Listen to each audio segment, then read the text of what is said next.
Buenas tardes.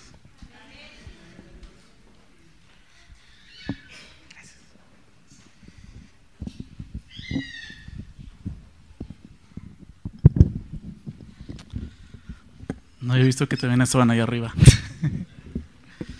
¿Cómo están?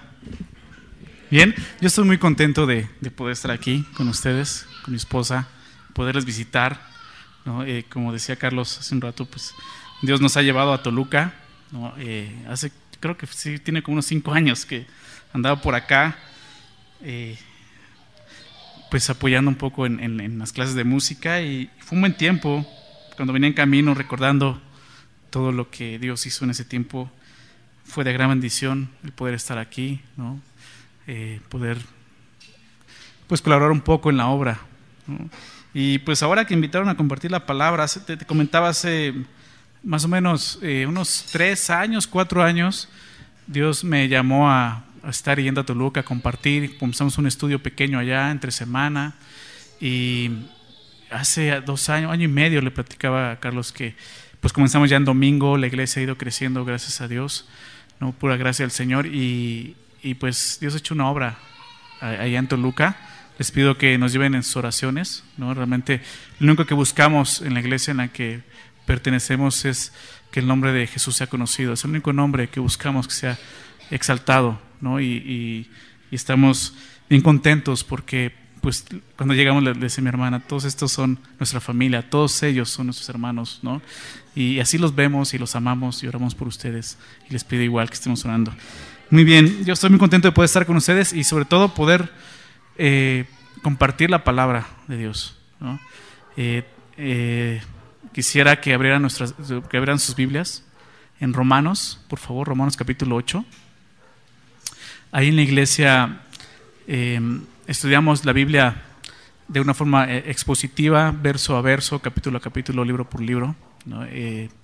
Comenzamos a estudiar Hechos, libro de los Hechos, terminamos Hechos y seguimos con Romanos, ¿no? Y vamos a seguir todo el Nuevo Testamento. Y estamos en Romanos y estamos ahí parados porque ya llevamos algunos meses, un par de meses estudiando Romanos capítulo 8. Abre tu Biblia ahí en Romanos 8. Y hace lo que va del año comenzamos a estudiar Romanos allá. Pero Romanos 8 me quise quedar un buen tiempo ahí anclado en lo que el apóstol Pablo está enseñando, porque en esta porción de Romanos 8 es donde tú y yo, los que hemos puesto nuestra fe en Jesucristo, estamos ubicados precisamente, ¿no? Pablo, tú si has leído Romanos, conoces, está hablando de la justificación por fe. Desde el capítulo 1 empieza a hablar de la salvación, ¿no? Capítulo 3 nos muestra que no hay ninguno bueno, no es por obras que la salvación podemos obtenerla, simplemente por fe. Capítulo 5, somos justificados por la fe, por eso tenemos paz con Dios. Capítulo 6, 7, 8, Pablo empieza a hablar de la obra que Dios está haciendo en nosotros después de haber puesto nuestra fe en Jesucristo, hablando de la santificación. Pero capítulo 8 probablemente en tu Biblia aparece como la vida en el Espíritu, ¿no? Y sí tiene que ver mucho eso, ¿no? La obra de Jesucristo es importante, exaltamos la obra de Jesús porque es importante para nosotros. Fue lo que Dios hizo para poder justificarnos, para que pudiéramos acercarnos, tener acceso a Él confiadamente, como dice Hebreos.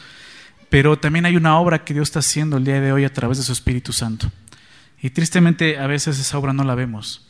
Pero yo quiero animarte a que la veas el día de hoy y la veas igual de importante como la obra que Jesús hizo en la cruz.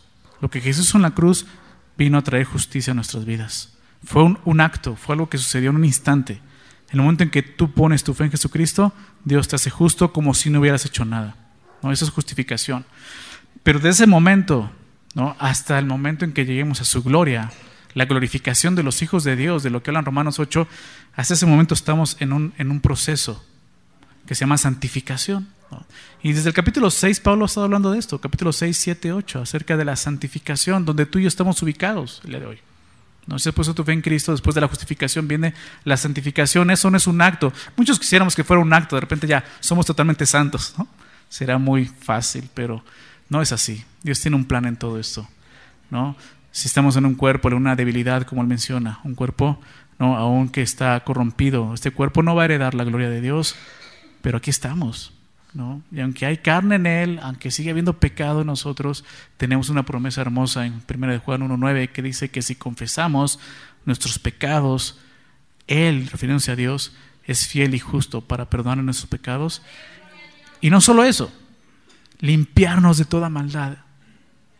Son dos cosas. Dios es fiel y justo para hacer esas dos cosas, familia.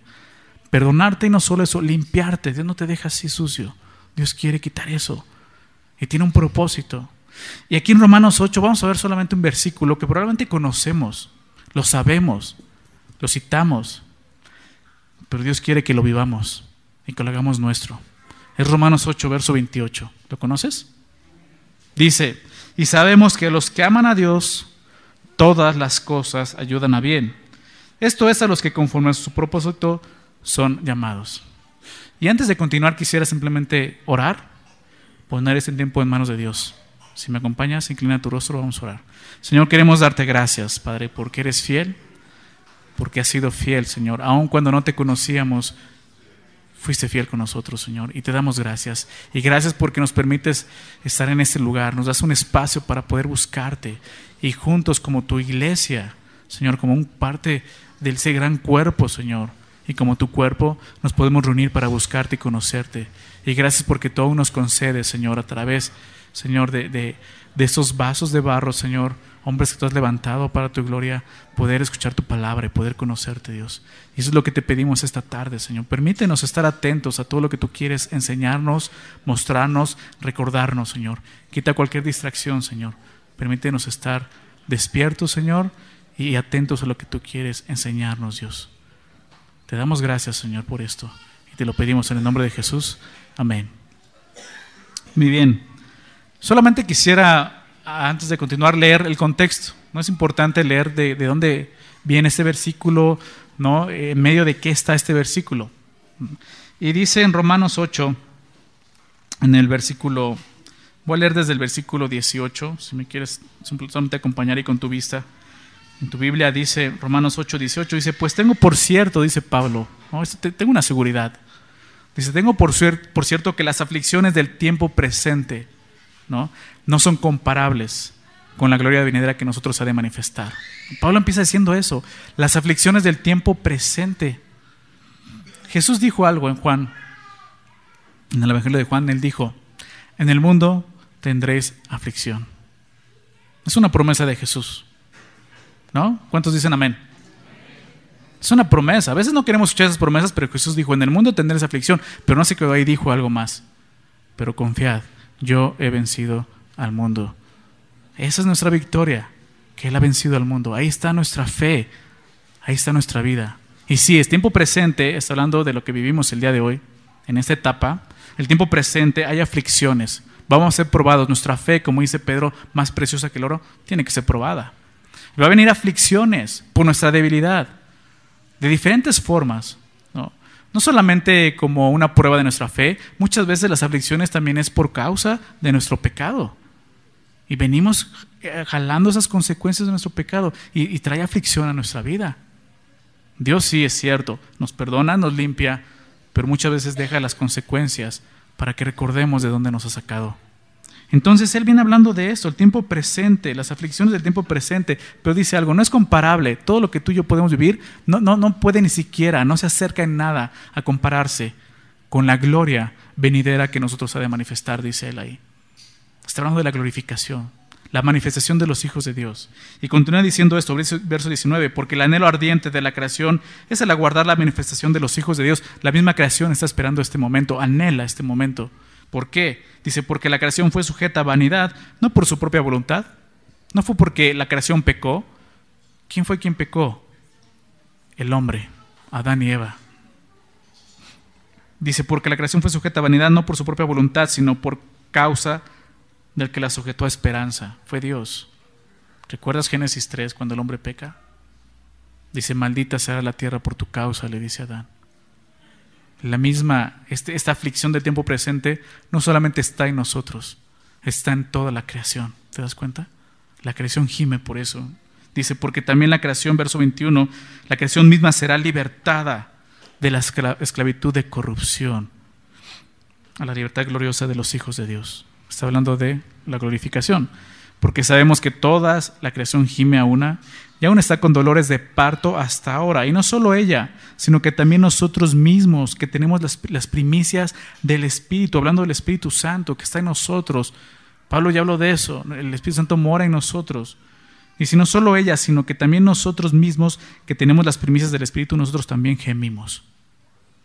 En nuestra alma hay un anhelo y un gemir por la gloria de Dios. Gemimos dentro de nosotros mismos, esperando, dice ahí, la adopción, la redención de nuestro cuerpo. Eso es lo que tú y yo estamos esperando. Anteriormente, en este mismo pasaje, Pablo ya habló de adopción. Dice que Dios no nos ha dado espíritu de temor, sino que nos ha dado espíritu de adopción, por el cual clamamos Abba Padre, ¿no? ¿Pero a qué se refiere? ¿Por qué dice que estamos esperando la adopción? Si dice que ya estamos adoptados hijos de Dios. Es muy sencillo, no se ha completado esa adopción. La adopción que ya se completó, la que habla Pablo en el verso 15, que dice que por cual clamamos a Padre, es la adopción, digámoslo así, espiritual. Espiritualmente ya somos hijos de Dios, pero nuevamente este cuerpo tiene que ser redimido. Este cuerpo no va a heredar la gloria, este cuerpo tiene que morir y un día Dios lo va a resucitar en gloria. 1 Corintios habla acerca de eso. Entonces, cuando dice esperando la adopción, nos explica ahí la redención de nuestro cuerpo, la adopción ya física, cuando tú y yo vamos a poder estar delante de Dios como hijos suyos y poder tocarlo, no solo verlo, tocar sus heridas. En ese momento. Y continúa diciendo, verso 24, porque en esperanza fuimos salvos, pero la esperanza que se ve no es esperanza, porque lo que alguno ve, hay que esperarlo, es muy sencillo. Algo que tú puedes ver ya no lo esperas, ya está ahí.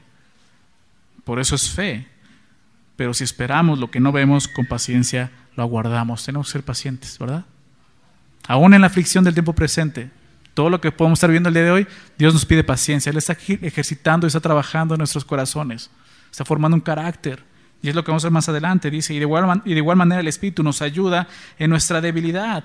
Dios se ha encargado de hacer que las cosas sean más fáciles para nosotros. Aún en medio de la aflicción del tiempo presente, Dios se ha encargado. Nos ha dejado su palabra, nos ha dejado su Espíritu, que ahora mora en nosotros y que aún dice el verso 26, que Él intercede, ¿no? Dice, de igual manera el Espíritu nos ayuda, es una ayuda de Dios. Dice, en nuestra debilidad. Está hablando de nuestra debilidad como humanos. Eso es lo que está hablando. Por eso dice, pues ¿qué hemos de pedir como conviene? No lo sabemos. ¿A qué se refiere? Pedir como conviene es pedir como conforme a la voluntad de Dios. ¿No sabes cómo pedir?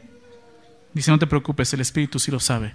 Y Él intercede, dice ahí, Él mismo intercede por nosotros con gemidos indecibles. Aquellas cosas que muchas veces no pueden ser expresadas con palabras de parte nuestra, a lo mejor solamente con gemidos, con llantos, con lágrimas. El Espíritu Santo intercede, ¿no? Y esos gemidos, esos lamentos los traduce delante de Dios. Y sabes que Dios conoce eso. Por eso dice el verso 27, más el que escudriña los corazones sabe cuál es la intención del Espíritu, porque conforme a la voluntad de ¿quién dice ahí? De Dios, ¿te das cuenta? Conforme a la voluntad de Dios intercede por los santos. Esa es la manera en que el Espíritu intercede por nosotros. Cuando estás pasando pruebas, aflicción, en el tiempo presente, hay alguien que está intercediendo por ti. Y más adelante él mismo dice, Cristo está también intercediendo delante del trono de Dios por nosotros. No estás solo. En medio de la prueba, en medio de ese tiempo, Dios está contigo. El tiempo presente, como decía hace rato, no está hablando de un día, de dos. En el contexto de lo que viene hablando es el tiempo en que vas a estar aquí en esa tierra. Ese es el tiempo presente. Y viéndolo de esa manera, tú puedes vivir una aflicción durante todo ese tiempo presente. ¿Cuánto tiempo va a ser? Piensa en eso. ¿80 años? ¿Cuántos tiempos crees que Dios te dé en esta tierra? 100 años.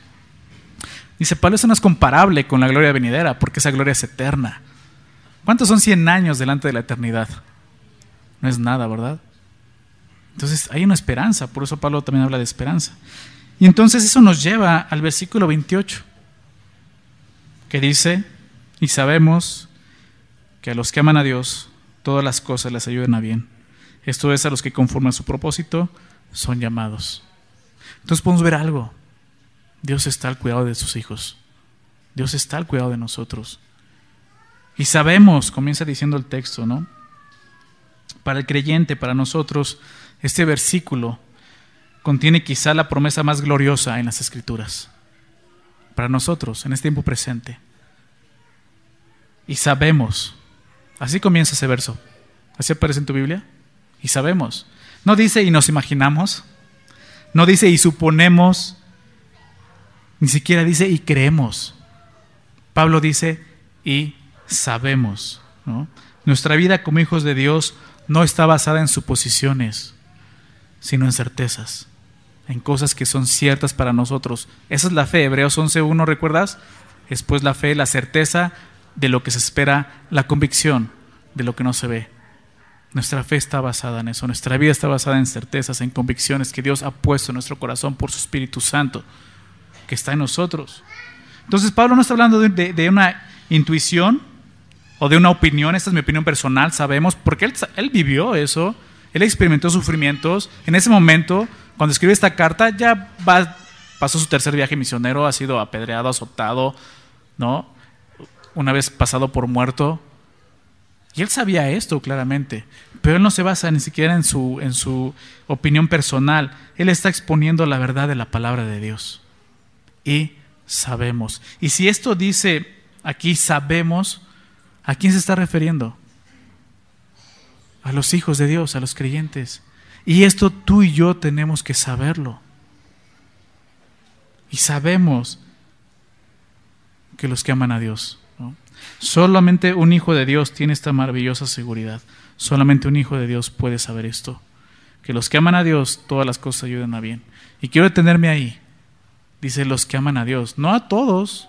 No dice a todas las criaturas. Dice los que aman a Dios. Ni siquiera te das cuenta, dice a los que creen en Dios. No dice eso, ¿verdad? Dice los que aman a Dios.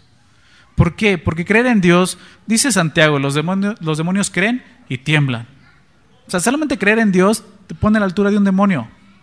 ¿Y sabes qué? Ellos tiemblan ante su presencia.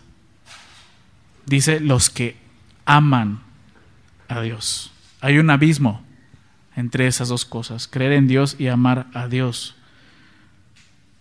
La fe salvadora involucra mucho más que simplemente reconocer a Dios.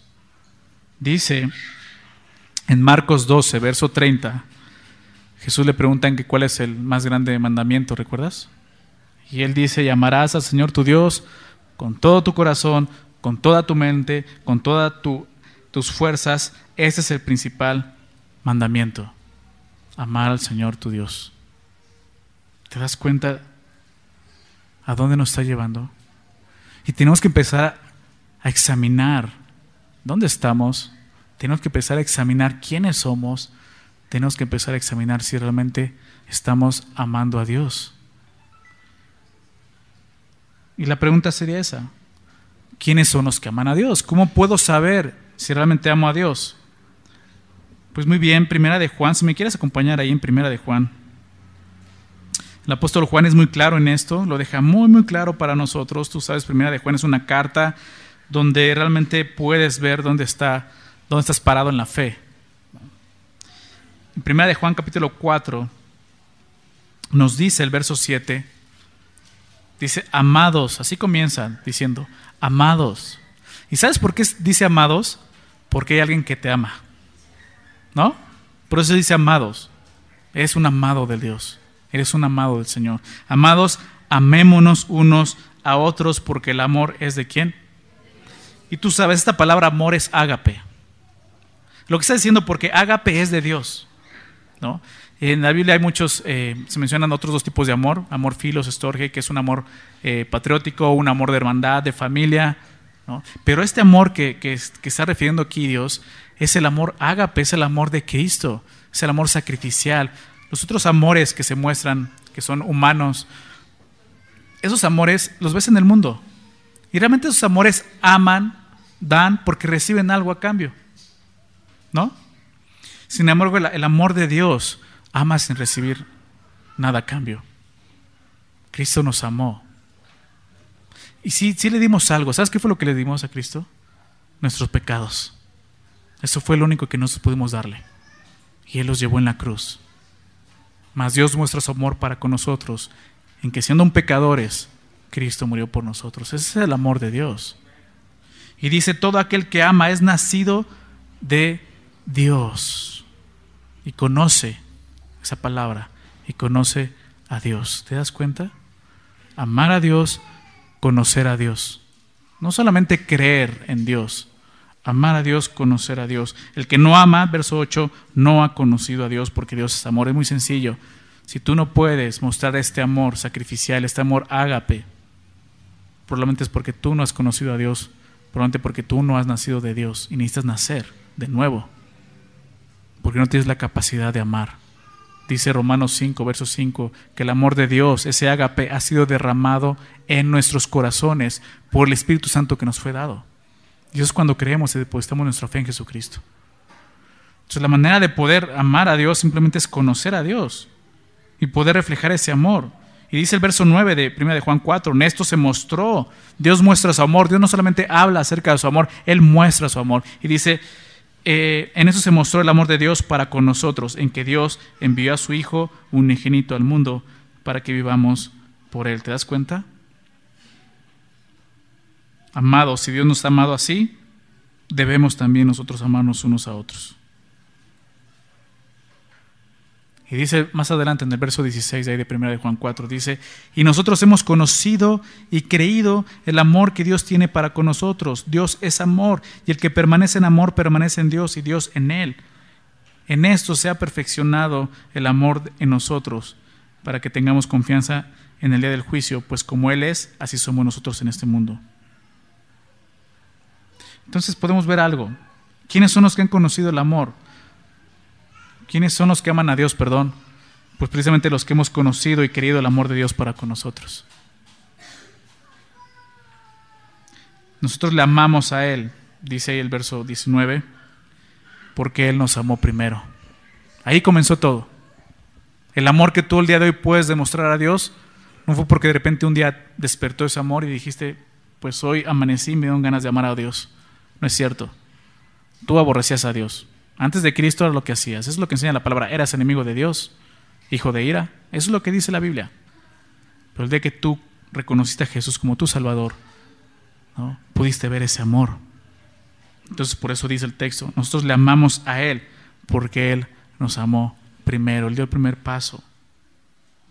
Entonces los que aman a Dios somos los que hemos creído y los que hemos conocido a Dios. La salvación verdadera, podemos verlo aquí, la salvación verdadera produce gente que ama a Dios. ¿Amas a Dios con todo tu corazón, con toda tu mente, con todas tus fuerzas? Este versículo es para ti, ¿no? ¿Y cómo podemos ver que realmente estamos llevando a cabo eso? Hay muchas formas de poder verlo. Solamente te voy a dar dos maneras de poder ver que realmente estamos amando a Dios y que nos enseña la Biblia. Número 1, dice ahí en el verso 20 de 1 de Juan, no te muevas de ahí, 1 de Juan 4, dice, si alguno dice, verso 20, si alguno dice, yo amo a Dios, dice, y aborrece a su hermano, ¿es qué? Mentiroso. Para Dios eres un mentiroso. Si tú dices que amas a Dios, pero no amas a tu hermano, eres un mentiroso. Pues el que no ama a su hermano, a quien ha visto, ¿cómo puede amar a Dios, a quien no ha visto? Y nosotros tenemos este mandamiento de Él, el que ama a Dios, ame también a su hermano. ¿Amas a tus hermanos? ¿En verdad? De la manera en que Dios te ha amado, ¿amas a tus hermanos? ¿Al que está sentado a tu lado? ¿Tu esposo? ¿Tu familia? Si es así, entonces amas a Dios. Si no, eres un mentiroso y no amas a Dios. Es fuerte, pero es real. Y tenemos que examinar lo que Dios nos está mostrando. Ese es uno de los puntos, ¿no? Otro punto, Juan capítulo 14. No vayas para allá, te lo voy a citar y escríbelo si quieres. Juan 14, 21 nos dice, el que tiene mis mandamientos, Jesús hablando, dice, el que tiene mis mandamientos y los guarda, ese es el que me ama. Y el que me ama será amado por mi Padre, y yo le amaré a Él y me manifestaré a Él. Pero lo primero dice muy claramente, el que tiene mis mandamientos y los guarda, ese es el que me ama. ¿Estás guardando la palabra de Dios? ¿Estás viviendo conforme a la voluntad de Dios en tu vida? Entonces amas a Dios. Si no es así, no estás amando a Dios. Ahí mismo en 1 de Juan, pero un capítulo anterior, 2 capítulos anteriores, en capítulo 2, si estás ahí en 1 de Juan, capítulo 2, fíjate lo que también el apóstol Juan escribe. en el verso 2. Primera de Juan 2, verso 2 dice, y Él es la propiciación por nuestros pecados, bien hablando de Jesús, ¿no? Dice, y no solamente por los nuestros, sino también por los de todo el mundo. Y en eso sabemos que nosotros le conocemos. ¿De qué manera? Si guardamos sus mandamientos. Verso 4, el que dice, yo le conozco y no guarda sus mandamientos, el tal es ¿qué? Mentiroso. Es fuerte, ¿verdad? Que Dios te diga mentiroso es fuerte, pero es muy claro. Si tú no estás guardando los mandamientos de Dios, ¿no? Y dices que le conoces, realmente no le conoces, es ser un mentiroso. Y dice, y la verdad no está en él. Pero el que guarda su palabra, dice, en este verdaderamente el amor de Dios se ha perfeccionado. Por esto sabemos que estamos en él. El que dice que permanece en él debe andar como él anduvo. Es muy sencillo, dos cosas, simplemente te las dejo de tarea. ¿Estás amando a tus hermanos? ¿Estás cumpliendo la palabra de Dios? ¿Estás obedeciendo a Dios? Si estás haciendo eso, entonces amas a Dios. Amas a Dios. Sabes, ante los ojos de Dios solo existen dos categorías de seres humanos. Solamente hay dos categorías, los que aman a Dios y los que aborrecen a Dios. No hay una categoría de que, ok, yo no amo a Dios, pero yo no lo aborrezco. No, si tú no amas a Dios, lo estás aborreciendo. No existe un nivel intermedio. Jesús se refiere a esta verdad cuando dijo en Mateo 12, verso 30, el que no es conmigo, contra mí es. A eso se refiere. O estás conmigo y me amas con todo tu corazón, con toda tu mente, con todas tus fuerzas, o haces eso, pero para aborrecerme. Esa es la verdad, familia. Tenemos que darnos cuenta de eso. No es lo que mi corazón dice, no es lo que el hombre dice, es lo que Dios dice en su palabra y está escrito. Solamente si tú amas a Dios, como vimos ahorita, podrás entender, y no solo eso, comprobar lo que sigue a continuación en el Romanos 8:28, que dice, todas las cosas les ayudan a bien. Todas las cosas. ¿Te das cuenta? No dice la mayoría de las cosas, no dice algunas cosas, dice todas las cosas. ¿Y sabes qué? Busqué la palabra en el griego original, ¿y sabes qué significa? Todas. Todas las cosas es todas. La palabra es paz. Y es eso. Todas las cosas. Aún las aflicciones del tiempo presente ayudan para bien. Entre esas cosas está todo lo oscuro, ¿no? Lo resplandeciente. Está todo lo feliz, lo triste, lo dulce, lo amargo, los tiempos prósperos, la adversidad, las cosas agradables, las desagradables. Todas esas cosas están incluidas ahí. Aún nada que exista o ocurra en el cielo o en la tierra, dice más adelante Pablo, nos podrá separar del amor de Dios que es en Cristo Jesús, Señor nuestro. Así termina Romanos 8:39. Todas las cosas. Y él menciona, te voy a leer esa cita de adelante ahí en Romanos 8, en el verso 38, él dice, por lo cual estoy seguro que ni la muerte, ni la vida, ni ángeles, ni principados, ni potestades, ni lo presente, ni lo porvenir, ni lo alto, ni lo profundo, ni ninguna otra cosa creada podrá separarnos del amor de Dios que es en Cristo Jesús, Señor nuestro. Entonces, todas esas cosas ayudan para bien, ¿no? Todas las cosas también implican, fíjate, el millón de millones de cuidados de la providencia de Dios en nosotros, en sus hijos, para llevar a cabo obviamente el propósito que Él tiene. No solamente las cosas malas, todas las cosas buenas que ha hecho por nosotros. ¿Has podido ver esas cosas? ¿Has podido darle gracias a Dios por cada cosa? Ahorita pasaron dos hermanos a dar testimonio y es hermoso escuchar eso. Ver cómo Dios tiene cuidado de sus hijos, ver cómo Dios está ahí, al pendiente de nosotros. Pero cuántas veces olvidamos aún las cosas insignificantes. Todas esas cosas ayudan para bien.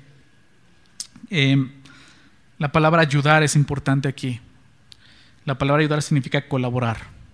Eso es lo que significa colaborar, trabajar juntamente, cooperar. Es lo que significa eso. Todas las cosas que podemos vivir están colaborando, están cooperando para un propósito, para un bien. Déjame leerte el versículo en otra versión. Es una paráfrasis. La paráfrasis NTV, Nueva Traducción Viviente, y lo traduce de esta manera, o lo parafrasea de esta manera, dice, y sabemos que Dios hace que todas las cosas cooperen para el bien de los que lo aman y son llamados según el propósito que Él tiene para ellos. Y podemos verlo un poco más claro. Todas las cosas Dios hace. Porque el verbo, cuando usa el verbo ayudar ahí, está hablando que alguien está haciendo eso. Y es Dios quien está haciendo eso. Él está haciendo que todas las cosas cooperen para un bien, ¿no? La palabra griega para ayudar habla de actividad conjunta de diversos elementos, sean buenos o malos, ¿no? Un comentarista pone un ejemplo muy claro, ¿no? Y me llama mucho la atención, se los quiero compartir. Él dice la sal, por ejemplo, la sal de mesa, ¿no? La sal que usamos para comer, ¿no? Esa sal está compuesta por 2 venenos, ¿sabías eso? Que es sodio y cloro. De eso está compuesto. Si tú tomas uno de ellos aparte, ¿qué va a suceder? Te va a hacer daño, te vas a morir. Son veneno. Pero si tú los juntas, ayudan para un bien, ¿no? Tu comida resalta el sabor, ¿no? Digo, no quiere decir que vas a comer sal y te vas a morir. No, no te hace daño si comes sal. Pero te das cuenta, es algo lo que Dios hace. Ocupa cosas que a lo mejor son malas por nosotros y las junta y hace algo bueno en nosotros y produce algo bueno en nosotros. Eso es lo que el apóstol Pablo está hablando aquí, ¿no? Dios no está diciendo, tampoco quiero aclarar eso, Dios no está diciendo que todas las cosas son buenas. No dice eso el texto. Y a veces pensamos que eso dice, pero no dice eso. Dice que todas las cosas, aun las malas, ayudan para un bien. Dice que todas las cosas, aun las más terribles, que podamos experimentar, ¿no? Que podamos vivir, colaboran y cooperan para un bien, ayudan para un bien. ¿Sabes? Dios no promete que no va a haber sufrimiento. Al contrario, te citaba Juan hace rato. Lo que Dios promete es que todas las cosas van a cooperar juntamente para nuestro bien. Aún el sufrimiento, aún el dolor, aún la angustia, la tribulación, la enfermedad, la muerte, etcétera, etcétera, etcétera. Todas las cosas Dios las está usando. Dios está al pendiente, Dios tiene un propósito, Dios está ahí. No pienses que Él te ha abandonado. Él está con sus hijos. El único que vivió el abandono fue Jesús en la cruz. Dios le dio la espalda porque estaba derramando su ira. Y Él no vio a su hijo, Él vio el pecado de la humanidad. Y aquel que fue abandonado por Dios lo hizo para que tú y yo nunca fuéramos abandonados. Y Dios no te ha abandonado, Él está ahí. Esas cosas en sí podrían no ser agradables, pero Dios obra en ellas y a través de ellas para el bien de sus hijos. ¿Recuerdas cuando eras niño? A lo mejor no tan niño, voy a hablar de cuando eras bebé y apenas andabas ahí gateando y andabas agarrando todo, ¿te acuerdas? Bueno, a lo mejor no, pero a lo mejor tus hijos, te pasa con sus hijos. ¿Y no te ha pasado que de repente tu hijo quiere meter la mano en el contacto de la luz? ¿No? ¿Y qué haces tú? No te pones a explicarle acerca de la luz, mira hijo, si la luz llega y va a hacer corriente en tu cuerpo y te va a botar y te va a quemar. No, tú llegas y le das un manazo, ¿no?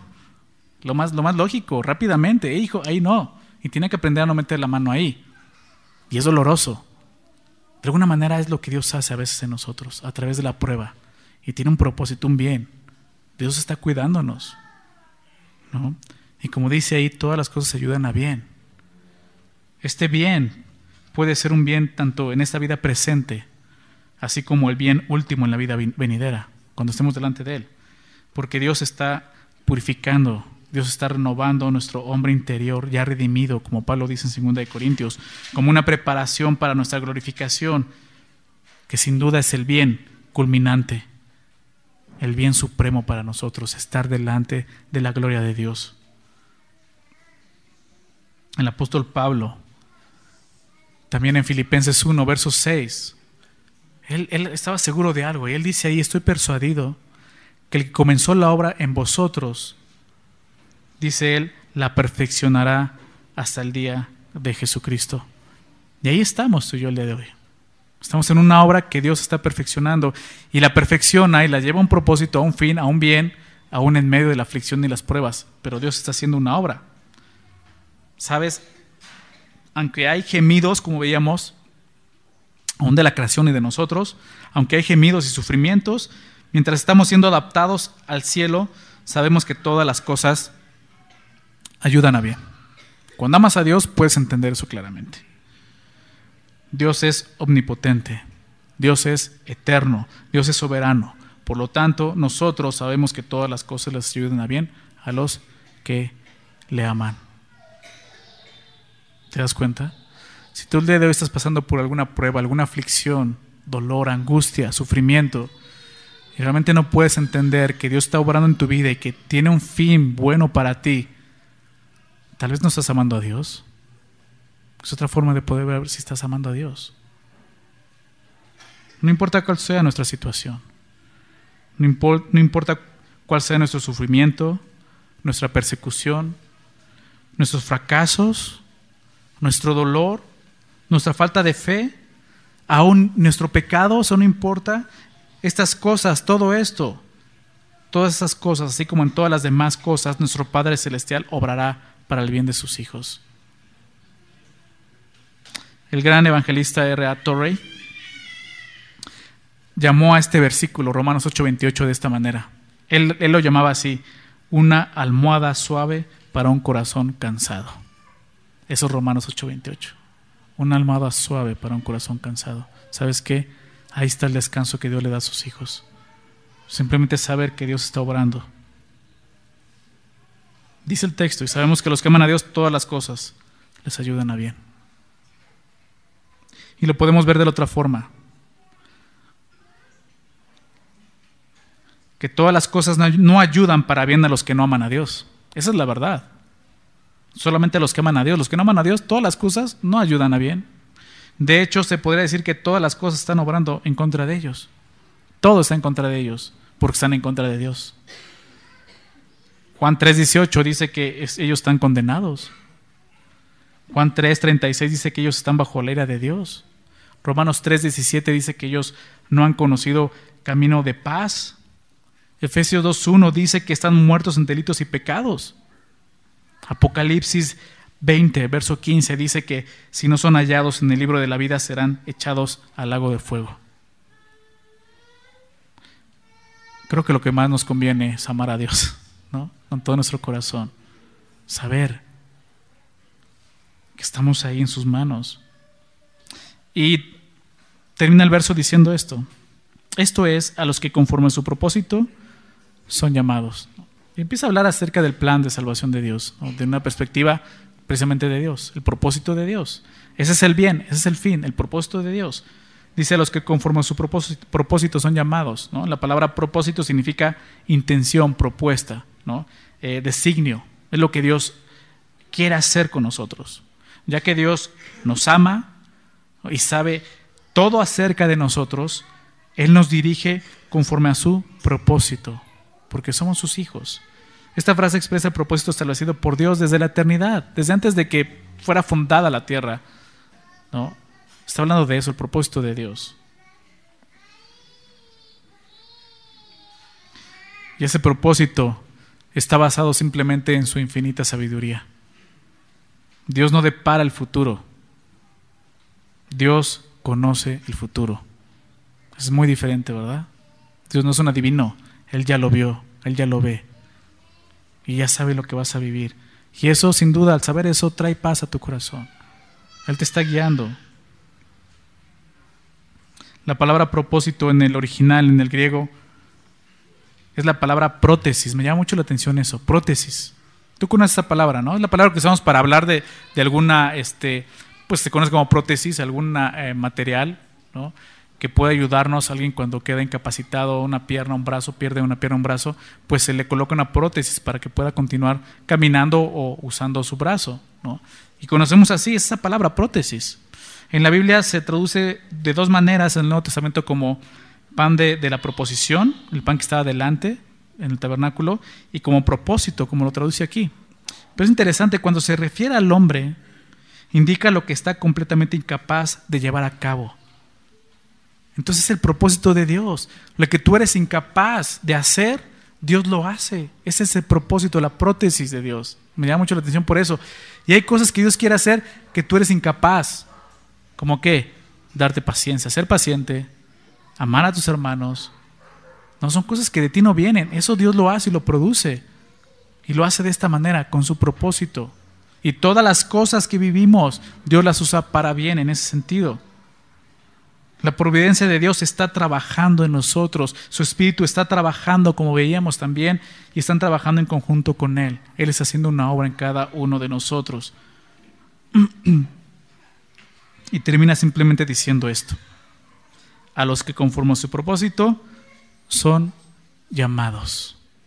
Hay un llamado de Dios para toda la humanidad. Hay un llamado. Dios, de la manera en que se revela al hombre, es por medio de llamados, ¿no? Así lo conocemos porque así lo vemos en la Biblia. Pero hay un llamado para todos nosotros. Y lo conocemos claramente. Juan 3:16 nos dice: porque de tal manera amó Dios al mundo, que ha dado su Hijo unigénito, para que todo aquel que en Él cree no se pierda, mas tenga vida eterna. Es el principal llamado de Dios para el ser humano, para la humanidad. Les amo y les estoy invitando a la salvación. Para todo aquel que en Él cree. El único requisito que tienes que hacer, porque es una invitación y quiero que la veas así. Eso significa la palabra llamado. Es una invitación. Cuando alguien te invita a algún lugar, ¿qué tienes que hacer? Simplemente ir a ese lugar. ¿Me explico? Es lo que tienes que hacer. Si Dios está llamando, lo único que tienes que hacer es ir. Y aquí el único requisito es creer. A todo aquel que en Él cree. Entonces ese es el llamado. Desde la perspectiva humana, nosotros somos los que aman a Dios. Mientras que desde la perspectiva de Dios, nosotros somos los que son llamados, los que Él ha llamado a que le conozcan, a que puedan amarle, como veíamos. Es Dios quien realiza el llamamiento y el Evangelio es el instrumento que Dios utiliza para llamarnos. Es la invitación, es el mensaje de salvación. ¿No? Los llamados en este pasaje son los invitados a la salvación, los que han recibido el regalo de la vida eterna. ¿Recuerdas cuando Jesús dijo: porque muchos son los llamados y pocos los escogidos? Está hablando de eso. Estaba haciendo referencia al llamado externo del Evangelio, que se extiende a todos los hombres a fin de que crean en Él. En la historia de la iglesia es obvio que muchas personas han rechazado ese llamado. Jesús lo dijo. Pero los que estamos aquí somos nuevamente invitados a ese llamado, a creer en Él y poder experimentar que todas las cosas, saberlas, ayudan a bien. ¿Sabes algo? Aunque la fe es necesaria para la salvación, porque la Biblia enseña eso, de parte nuestra, es todavía más necesario el hecho de que Dios en su gracia tome la iniciativa para proveer la salvación. Esa invitación, ese llamamiento. Jesús declaró: ninguno puede venir a mí si no le fuere dado por el Padre. Es la invitación del Padre. Y esa invitación Dios te la está dando ahorita.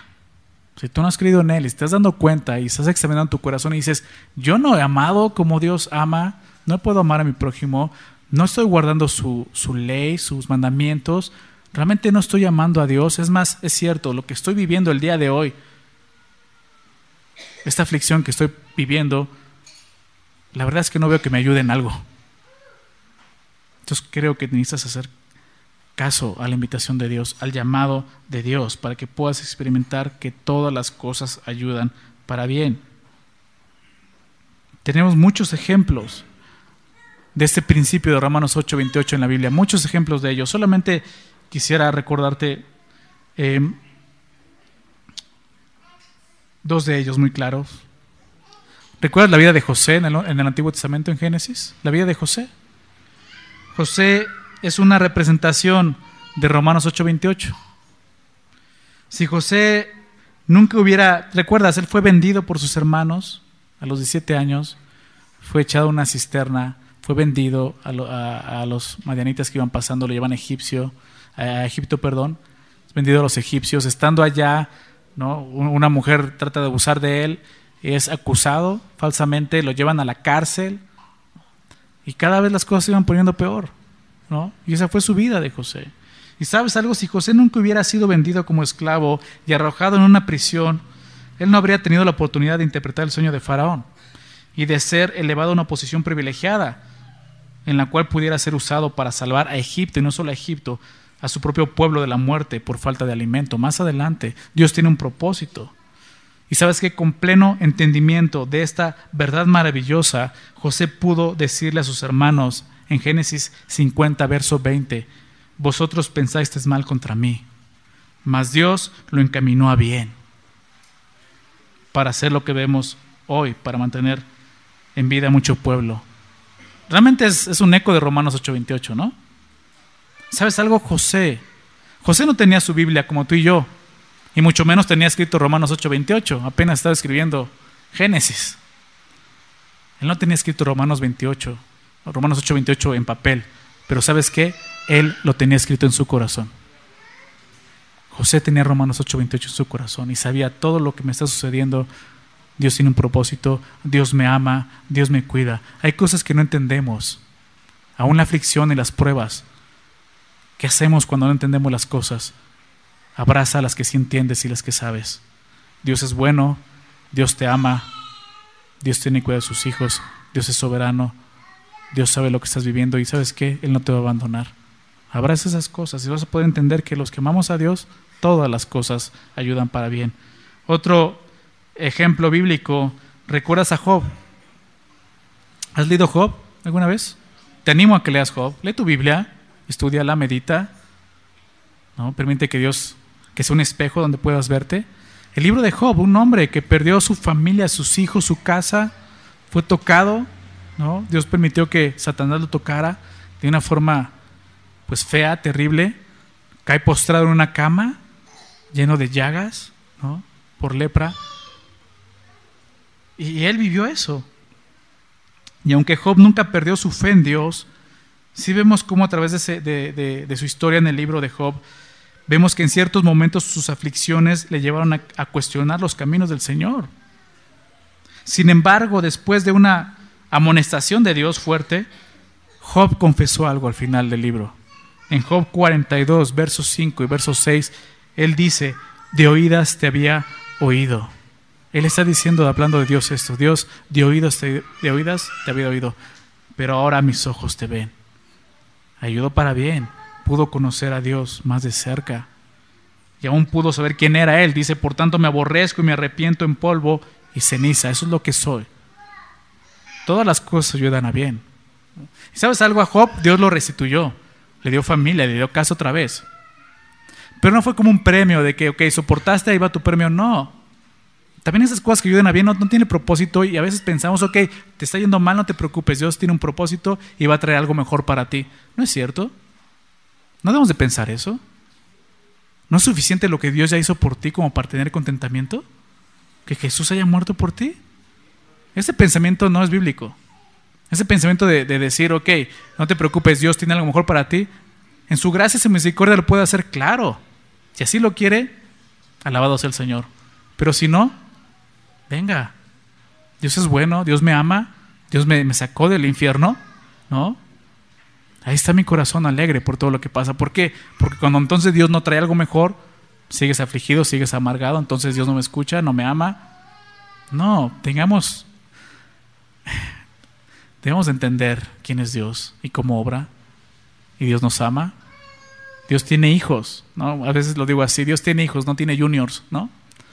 Dios tiene hijos que le aman y que soportan la disciplina. Dios es el que ama disciplina. Y sabes que ayuda para un bien todas esas cosas. Lo vemos en José, lo vemos en Job, ¿no? Y solamente quiero terminar citando a un pastor que es de Calvary Chapel, una iglesia muy grande en Estados Unidos. El pastor que fundó esa iglesia se llama Chuck Smith. Él dijo esto acerca de Romanos 8:28. Él escribió esto. Dice: este versículo me ha sostenido en algunas de las experiencias más difíciles de mi vida. Cuando todo se deshace y no entiendo los eventos a mi alrededor, caigo en este pasaje: todas las cosas les ayudan a bien. Dios tiene un buen propósito para todo lo que me pasa, debido a que lo amo y me ha llamado de acuerdo con su plan. Esto me da paz en circunstancias caóticas y fuerza en la hora de gran prueba. ¿Cuánto me anima esto cuando mi intelecto está exhausto de luchar para entender? Dice él: qué bendición la seguridad de los santos de Dios. Todas las cosas ayudan para bien. ¿Sabes qué? Este hombre murió hace un año. Está delante del Señor el día de hoy. Vivió 87 años sirviendo al Señor, ¿no? Durante muchos años. Y el día de hoy él está delante de la gloria de Dios, ¿no? Un hombre que en su vida fumó un cigarro y tuvo cáncer pulmonar, ¿no? Pero él sabía: todo esto ayuda para bien. Y Dios lo usó de una forma increíble. pero Él también sabía esto. Y yo te animo que como Él en esos momentos difíciles, caóticos en tu vida, recuerda esto: todas las cosas ayudan para bien, tienen un propósito para Dios. Dice el Salmo 25, verso 10: todas las sendas de Jehová son misericordia y verdad para los que guardan su pacto y sus testimonios. Qué hermoso, qué hermosa promesa esa. Sabes, sin importar en qué sendas nos encontremos, el Señor siempre la convertirá en un camino de misericordia y verdad para nosotros. Todas las cosas nos ayudan a bien. ¿No es así, hermanos? Quisiera pues celebrar la cena. Me invitaron a eso también, a tener comunión. Y qué buen momento para poder recordar lo que Jesús hizo por nosotros. Realmente eso es lo que hacemos. En 1 Corintios capítulo 11, Pablo habla acerca de esto, ¿no? Lo que importa, lo importante que es que nosotros podamos recordar, porque el texto nos dice que es un recordatorio, ¿no? Más que un rito o una costumbre, es un recordatorio. Es algo para que tú y yo no olvidemos. Y por eso como iglesia tomamos un tiempo para recordar esto, lo que Cristo hizo por nosotros, el llamado, como veíamos, ¿no? El evangelio, la cruz. Dice el apóstol Pablo ahí en 1 Corintios capítulo 11, en el verso 27, ¿no? Después de que habla de la cena, él menciona algo ahí, ¿no? Y te lo quiero citar. Él dice: de manera que cualquiera que comiera este pan o bebiera esta copa del Señor indignamente, él dice, será culpado del cuerpo y de la sangre del Señor. Es fuerte lo que está diciendo el apóstol Pablo, y es verdad. Está hablando de un juicio. Más adelante dice: juicio come para sí. Pero es así, cuando tú participas de esto indignamente, realmente estás siendo culpado del cuerpo y de la sangre de Cristo. Por eso dice el verso 28: por tanto, pruébese cada uno a sí mismo y coma así del pan y beba de la copa. ¿Te das cuenta de lo que está diciendo? Ese versículo, más que detenerte a participar, te está invitando a hacerlo. Cuando dice: el que comiere o bebiere esta copa del Señor indignamente, la palabra indignamente es un adverbio. ¿Te das cuenta? No es un adjetivo. No está diciendo el que lo haga siendo indigno, dice el que lo haga indignamente, la manera en que participas. Porque la invitación, por eso dice: por tanto, pruébese cada uno a sí mismo y coma del pan y bebe de la copa. La invitación es: pruébate, examínate, ¿qué hay en tu corazón? ¿Hay pecado no confesado? Confiésalo. ¿Hay algo que tengas que ponerte a cuentas con Dios? ¿Dios te habló el día de hoy a través de su palabra? Ponte a cuentas con Dios. Y es lo que yo quisiera en esos minutos, en lo que pasan los elementos de la cena. Yo quisiera que simplemente inclinemos nuestro rostro y nos pongamos a cuentas con el Señor. Participemos, es lo que dice. No que no participes, participemos, pero de la forma correcta. ¿Ok? Simplemente quisiera orar y dar gracias. Y tú ora y pon ese tiempo para ponerte a cuentas con el Señor. Prueba tu corazón. Señor, queremos agradecerte, Dios, por amarnos, Señor, por tu palabra que es viva, Señor, que es eficaz, como ella misma dice. Es verdad, es viva y es eficaz, Señor, y es más filosa, Señor, que una espada de dos filos, Señor. Penetra, Señor, sin duda penetra hasta lo más profundo de nuestro corazón y discierne lo que hay en él, las intenciones, las motivaciones, Señor. Y el día de hoy lo has hecho y te damos gracias, Señor. No queremos quedarnos simplemente con los brazos cruzados, queremos responder a eso, Señor. Y es lo que te pedimos, Señor. En este momento queremos, Señor, ponernos a cuenta contigo. Queremos confesar nuestros pecados, Señor. Queremos declarar que solo tú eres justo, Señor, y que necesitamos de tu justicia, Señor. Gracias, Señor, por la invitación que nos das este día de poder participar, Señor. Y simplemente, Dios, trae a memoria, Padre, aquellas cosas que nos están haciendo indignos delante de ti el día de hoy, Señor. Limpia nuestros corazones de maldad, Señor. Perdónanos y como vayamos, límpianos, Señor, de maldad.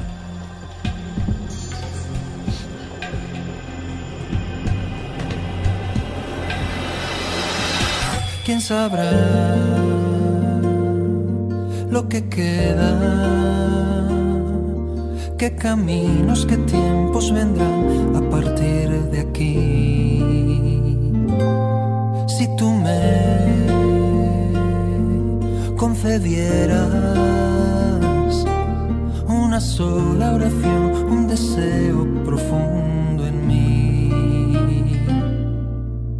solo quiero conocerte, ser más tuyo, vivir a tu vera siempre. No te pido nada más que ser fiel hasta el final. Hazme íntegro y sincero, hazme puro y verdadero. No te pido nada más.